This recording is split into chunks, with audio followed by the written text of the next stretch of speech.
दोस्तों, आप सभी का YouTube चैनल के माध्यम से जीएसटी हॉस्पिटल में स्वागत है। आज हम एक ऐसे टॉपिक पर बात करेंगे कि भारतीय जनता को जो ज़्यादा से ज़्यादा टोबैको, पान मसाला और अदर जो है गुटखा का प्रयोग ज़्यादा से ज़्यादा जो करते हैं, उनका भारत सरकार ने अब उनको ज़्यादा से ज़्यादा पेमेंट करना होगा 1 फरवरी 2026 से।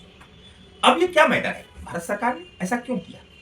तो सरकार ने एक अनाउंस किया था 56 सेंट्रल काउंसिल मीटिंग, जो कि 22 सितंबर 2025 से कुछ आइटम को 12% से 5% कर दिया गया और 28 से 18%। और कुछ आइटम पर 28 से जो है डायरेक्ट 40% कर दिया गया, जैसे सीन गुड है, लग्जरी गुड्स है, 28% का 28 से 40% कर दिया गया।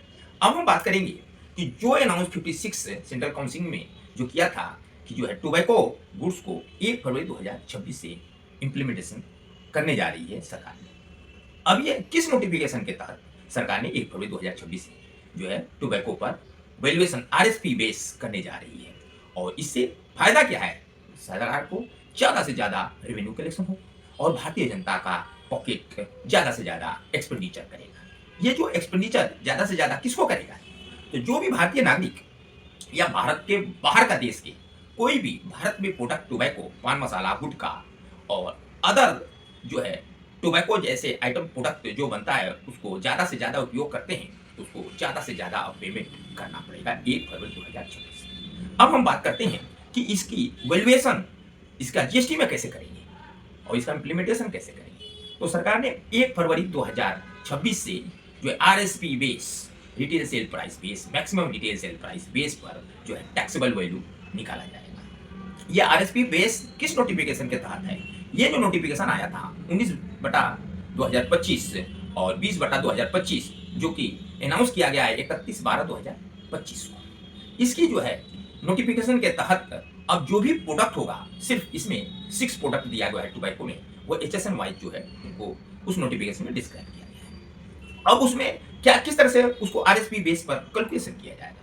तो इसमें पहले क्या करते थे, पहला एग्जिस्टिंग सिस्टम क्या है कि जो भी इनवॉइस बनता था, टोटल इनवॉइस बनता था, उसमें क्वांटिटी मल्टीप्लाई रेट से मल्टीप्लाई करके टैक्सेबल वैल्यू निकाला जाता है, और उसके बाद जो एग्जिस्टिंग में इस तरह से टैक्सेबल वैल्यू निकालकर उसमें डिस्काउंट अलाउ करके फिर उस पर टैक्स लगाया जाता था, central tax, state tax, IGST tax लगता था। इस तरह से टोटल इनवॉइस एग्जिस्टिंग में चल रहा है।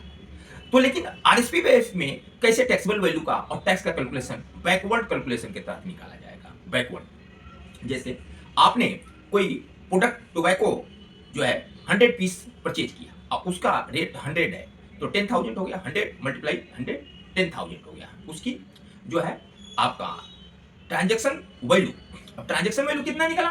100 मल्टीप्लाई 100 10,000। अब उसमें इंक्लूसिव है टैक्स, आरएसपी बेस में इंक्लूसिव टैक्स है। इसमें 10,000 में सब कुछ जो है टैक्स भी इंक्लूड है, अदर चार्जेस भी इंक्लूड है।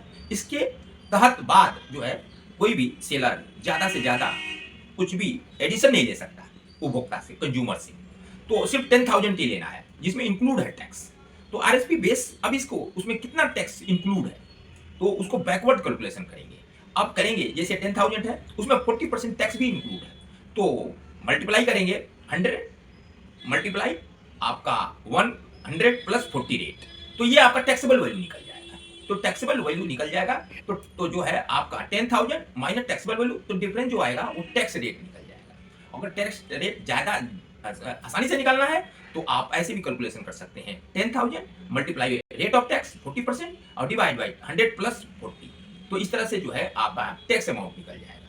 तो हम कैसे रिपोर्टिंग करेंगे? जब हम 1 फरवरी 2026 से जो भी इनवॉइस बनाएंगे, तो उसकी टैक्सेबल वैल्यू कैसे निकलेगी? तो बैकवर्ड कैलकुलेशन करेंगे, आपका 10,000 माइनस आपका टैक्स अमाउंट, तो जो भी बैलेंस आएगा वो डीम्ड टैक्सेबल वैल्यू हो जाएगा।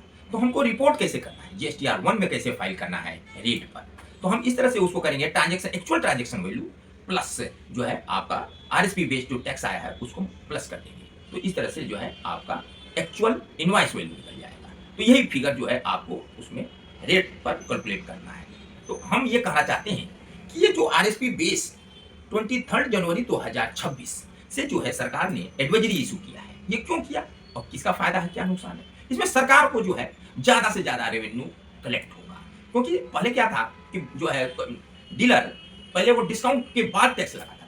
अब सरकार ने मना कर दिया कि नहीं, हम डिस्काउंट नहीं देंगे, आरएसपी बेस पर डिस्काउंट नहीं देंगे, हम तो ट्रांजैक्शन वैल्यू पर लगाएंगे। अब ट्रांजैक्शन के वैल्यू पर 10,000 ऐसे 100 प्लस मल्टीप्लाई 100 तो 10,000 जो है आपका ट्रांजैक्शन वैल्यू, इस पर जो है उस पर टैक्स निकाला जाएगा बैकवर्ड कैलकुलेशन के द्वारा। तो इसमें फायदा सरकार को हुआ, नुकसान जनता को हुआ। नुकसान अब जो है जो भारतीय जनता कम सेवन करेगी क्योंकि उसके पॉकेट ज्यादा 1 फरवरी से ढीला होने जा रहा है। तो ये बेहद जो है एक दुख की बात है कि 1 फरवरी 2026 से जनता बहुत परेशान हो जाएगी। ये परेशान वही लोग होंगे जो ज्यादा से ज्यादा गुटखा का सेवन करते हैं, तंबाकू का सेवन करते हैं, पान मसाला का सेवन करते हैं, यही लोग परेशान होंगे 1 फरवरी 2026 से। तो मेरा ये कहना है, अगर आपको ज्यादा से ज्यादा जो है सलाह चाहिए, सुझाव चाहिए, नोटिफिकेशन 19/2025, 20/2025 ज्यादा से ज्यादा समझ में नहीं आ रहा तो आप जीएसटी हॉस्पिटल से संपर्क करके आप सुझाव भी ले सकते हैं, अपना सुझाव भी दे सकते हैं। Thank you.